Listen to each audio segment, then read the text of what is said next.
Daniel had always enjoyed the quiet of his suburban home. After years of living in the city, the silence was a welcome change. He had bought the house for its solitude, a refuge from the constant noise and chaos of urban life. But tonight that peace was shattered. The unsettling creak broke the stillness of the night, pulling Daniel from the edge of sleep. He lay still in his bed, straining to hear. The sound had come from the attic. A draft, he thought. Houses made noises. It was nothing. But as the seconds ticked by, his heartbeat quickened. He turned on his side, trying to will himself back to sleep. The bed was warm and comforting, but his mind kept returning to that sound. It had been so clear, so distinct. Daniel's rational mind struggled to dismiss it, but a primal part of him, deep down, was on high alert. He glanced at the clock on the nightstand, 2:34 a.m. The house was supposed to be empty. He had checked it himself after moving in 3 months ago. No pests, no drafts, nothing that should cause such a noise. Yet here he was, wide awake in the middle of the night, haunted by a single creak.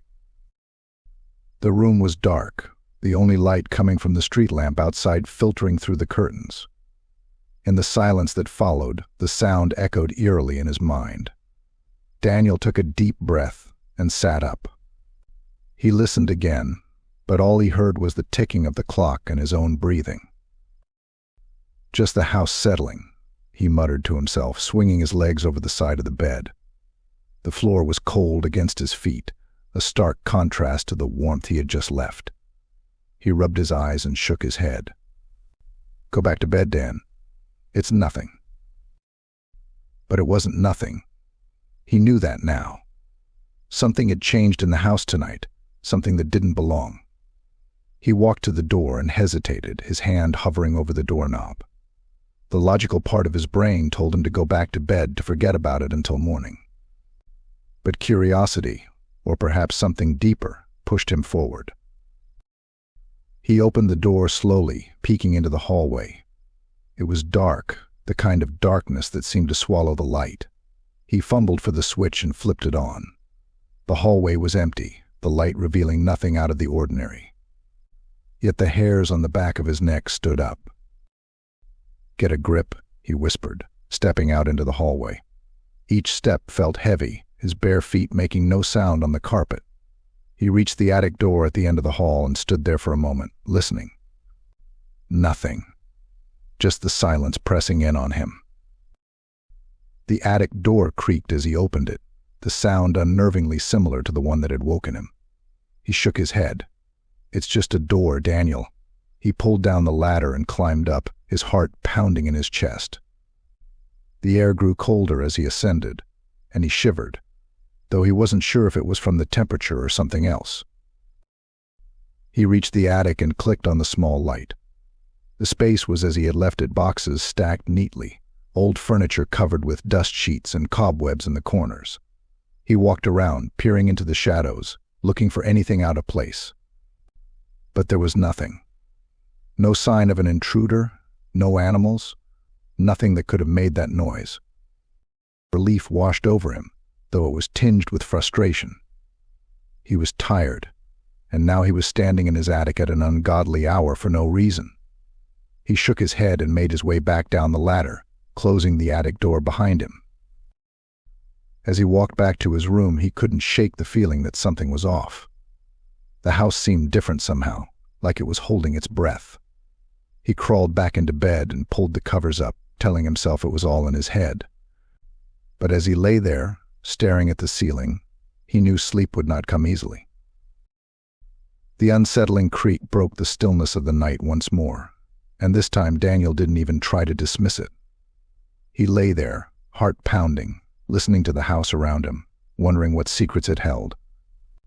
Daylight poured through the kitchen window as Daniel sipped his coffee, its warmth doing little to chase away the unease that had settled over him. He had barely slept, the creak from the attic echoing in his mind. He had to investigate, if only to put his restless thoughts to bed. Setting his mug down, he made his way to the attic door. The daylight did little to dispel the shadows lurking in the attic. They seemed to cling to the corners, stubbornly refusing to be banished by the weak morning light filtering through the small, dirty window. He pulled down the ladder and climbed up, each step heavier with anticipation. At the top, he paused. The attic was exactly as he had left it last night, but now it seemed different. The familiar items looked slightly askew, as if something or someone had disturbed them. A chill ran down his spine as he reached the top of the ladder, his eyes scanning the dimly lit space. "Okay, Daniel, let's do this," he whispered to himself, taking a deep breath. He moved slowly, methodically, checking each box and piece of furniture. The silence was oppressive, every creak of the floorboards under his feet making him flinch. He felt ridiculous, like a character in one of those horror movies he used to laugh at. But this wasn't a movie, this was his life, and something wasn't right. The boxes were full of the usual attic fare, old clothes, holiday decorations, forgotten toys. But as he reached the back of the attic, something caught his eye. An old trunk, dusty and unassuming, yet out of place among the more recent additions. He knelt down, running his fingers over the worn leather. The latch was stiff, resisting his attempts to open it. With a grunt, he forced it up, the lid creaking in protest. Inside were old photographs, letters, and trinkets that seemed to belong to another era. As he sifted through them, a sense of unease grew. These weren't just old belongings. They were remnants of lives lived and forgotten. One photograph in particular caught his eye. A family standing in front of the very house he now owned. They looked happy, but there was something in their eyes, something that sent a shiver through him. He put the photo down and picked up one of the letters. The handwriting was elegant, the ink faded but still legible. "Dearest William, the noises have returned. I fear we are not alone in this house." His heart skipped a beat.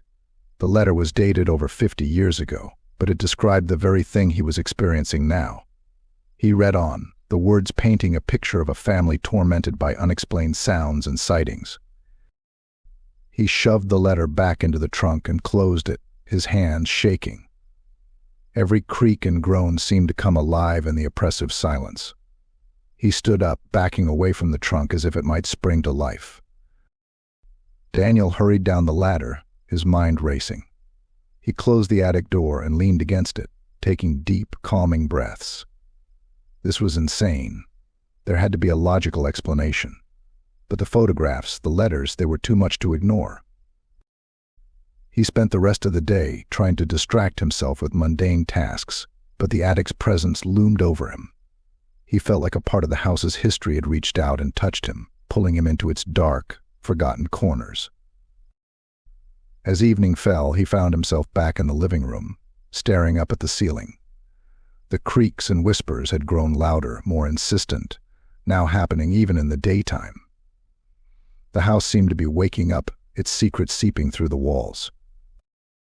He sat there, the oppressive silence pressing in on him, wondering what the night would bring. He was no longer sure if he was imagining things, or if the house truly had a life of its own. All he knew was that he wasn't alone, and whatever was with him wasn't going to let him go easily. The afternoon sun cast long shadows in the hallway as Daniel stood at the foot of the attic ladder, his heart heavy with dread. The whispering had started again, a faint but persistent murmur that gnawed at his sanity. He couldn't ignore it any longer. He had to know what was hidden in his house's past. He climbed the ladder with a sense of trepidation, each rung a step deeper into the unknown. The whispers were faint but unmistakable, like the murmur of a distant crowd. They seemed to emanate from the very walls, seeping through the plaster and wood. Reaching the top, he flicked on the attic light, casting a dim glow over the dusty space. The old trunk he had discovered before now seemed to beckon him, an invitation he couldn't refuse. He knelt before it, hands trembling, and lifted the lid. The letters and photographs were still there, a silent testament to the house's dark history. He picked up another letter, the paper brittle and yellowed with age. "Dearest William, the children have seen it too." a shadow that moves through the house, whispering their names. His breath hitched as he uncovered the faded photographs. Faces stared back at him, their eyes filled with a mixture of fear and resignation. He recognized the family from the first photograph, their expressions now hauntingly clear. It was as if they knew their fate and had accepted it, unable to escape the house's grip. Daniel's fingers brushed against a small, ornate box at the bottom of the trunk. He lifted it out and opened it, revealing a collection of trinkets and keepsakes. Among them was a diary, its leather cover worn and cracked. He opened it to the first page, the handwriting delicate and precise. June 15, 1923. The noises have grown louder. I fear for my family's safety. This house is alive with whispers, secrets it refuses to share. The past seemed to bleed into the present, each discovery more disturbing than the last. Daniel could feel the weight of history pressing down on him, the unresolved fears and anxieties of the previous occupants seeping into his own thoughts.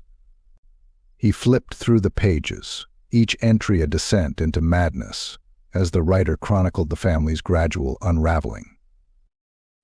July 3rd, 1923. William says it's just the wind, but I know better.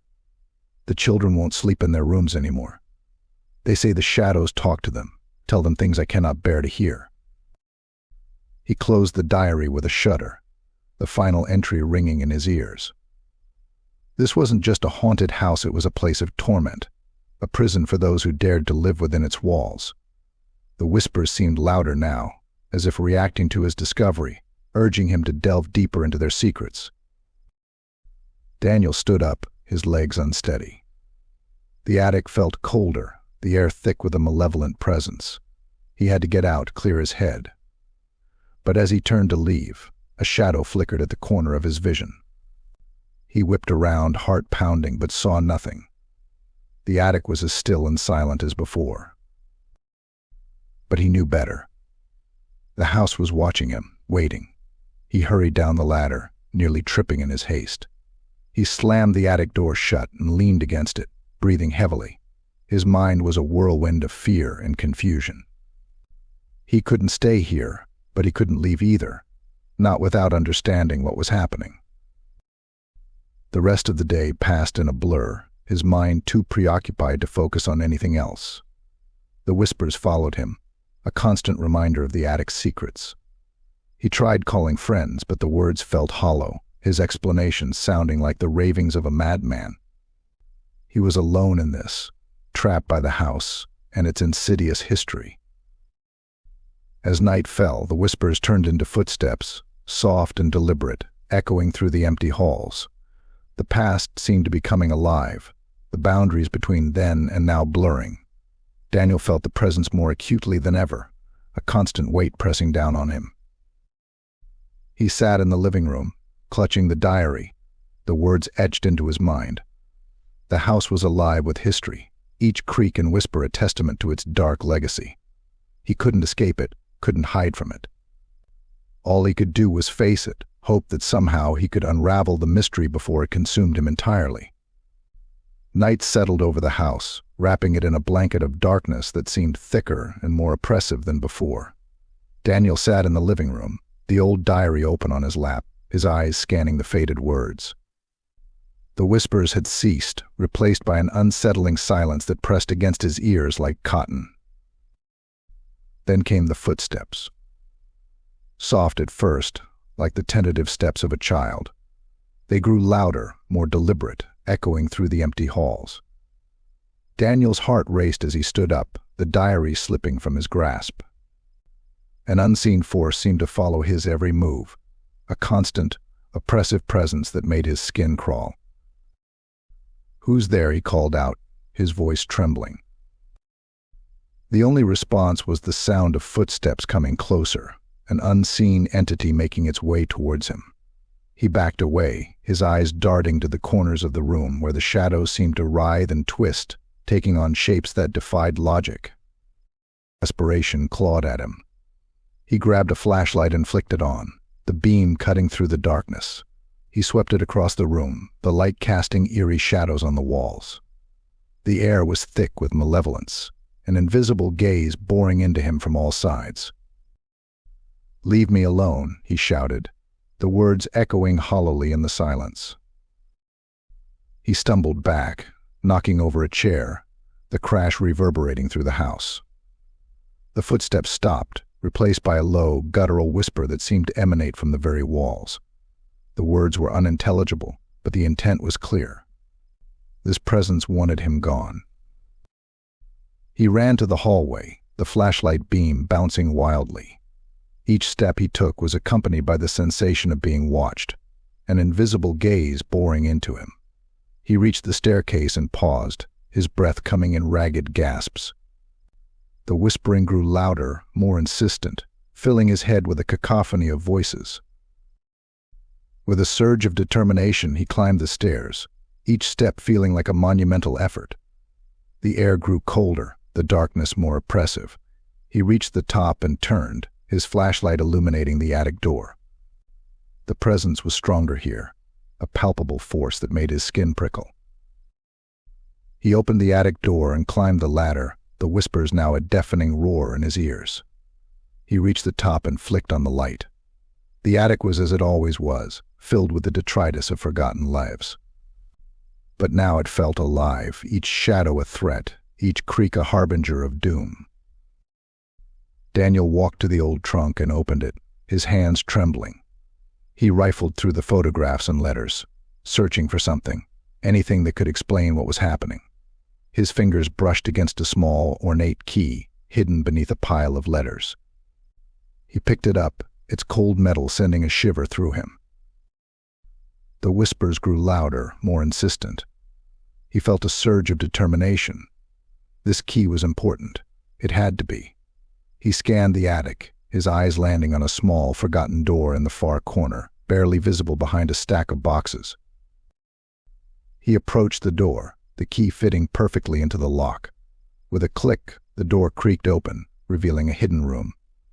The air inside was cold, stale, as if it had been sealed for decades.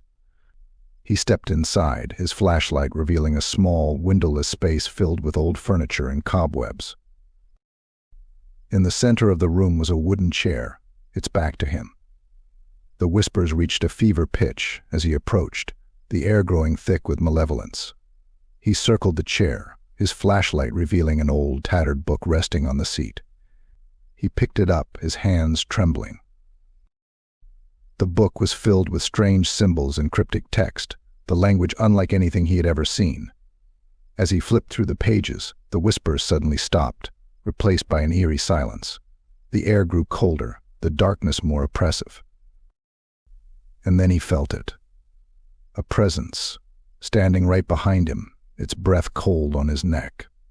He turned slowly, the flashlight illuminating a figure shrouded in darkness, its eyes glowing with a malevolent light.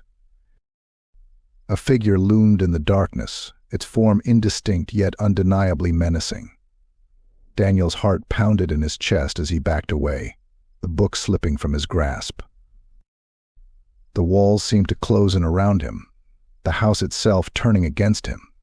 He was trapped, the presence drawing closer, its whispers filling his mind with fear and despair.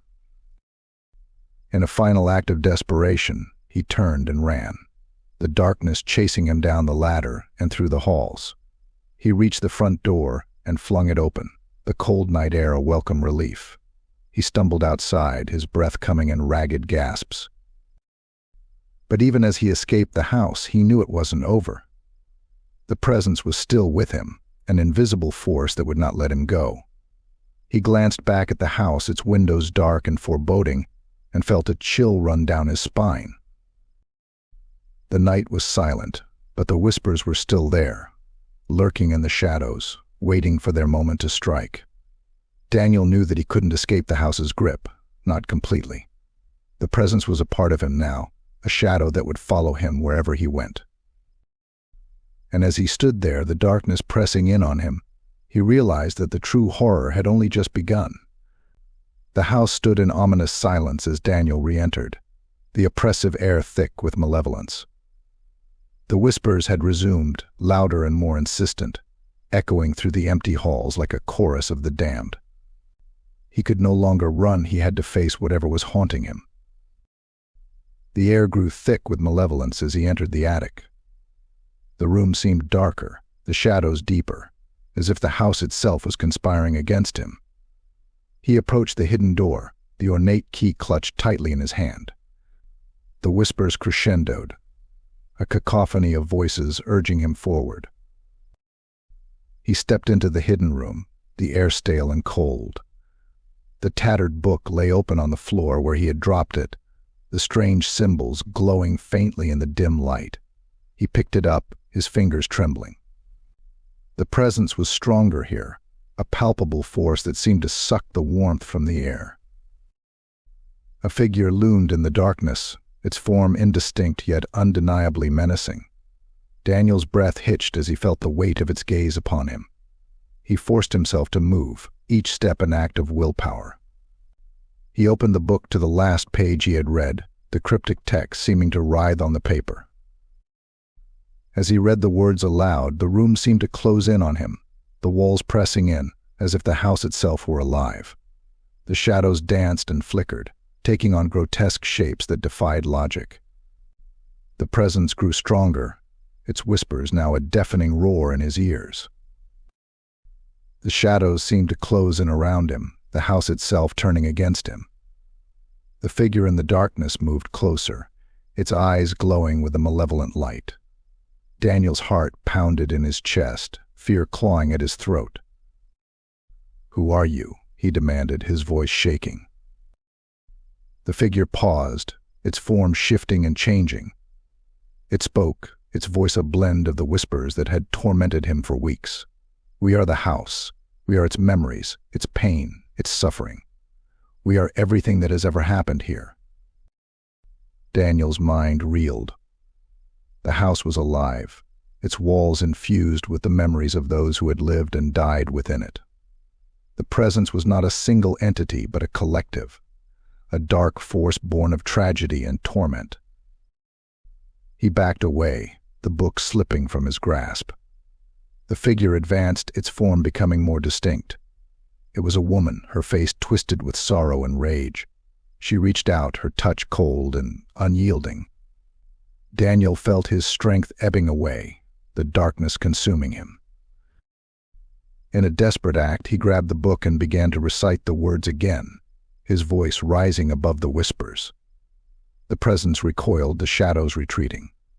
The woman screamed, her form dissolving into the darkness. But the house was not finished with him. The walls trembled, the floor buckling beneath his feet. Daniel stumbled, his vision blurring. He saw the door to the hidden room closing, the light from the attic dimming.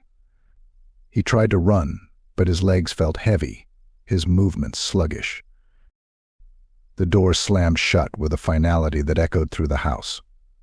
Daniel was trapped, the darkness closing in around him. He screamed, his voice lost in the void. The whispers returned, softer now, but no less menacing. As he sank to the floor, the book slipping from his grasp, Daniel realized that he was part of the house now. The presence had claimed him, his memories and fears joining the collective.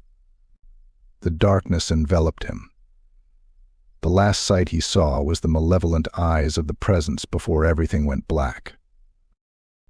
The house stood silent once more, its secrets hidden within its walls. The whispers faded, leaving only the oppressive silence of an empty home. But the presence remained, a dark force waiting for the next unsuspecting soul to enter its domain.